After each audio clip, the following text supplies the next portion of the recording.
The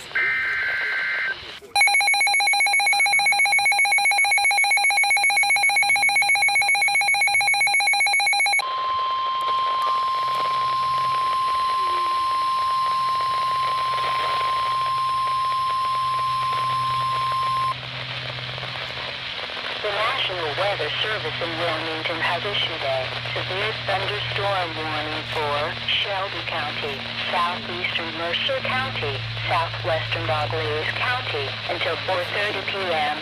At 3:55 p.m., radar indicated a severe thunderstorm located near Bulkhead, moving southeast at 30 miles an hour.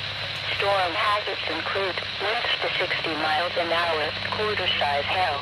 Locations impacted include New Bremen, Minster, Watkins, Sydney. In addition, Maria Stein, Egypt, New Knoxville, Fort Loramie, Lake Loramie State Park, Kettlersville, McCartyville, and Anna are near the path of this severe thunderstorm.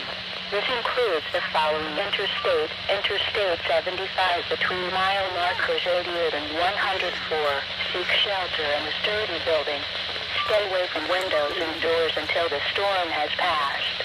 To report severe weather, go to our website at weather.gov/ILM and submit your report via social media when you can do so safely.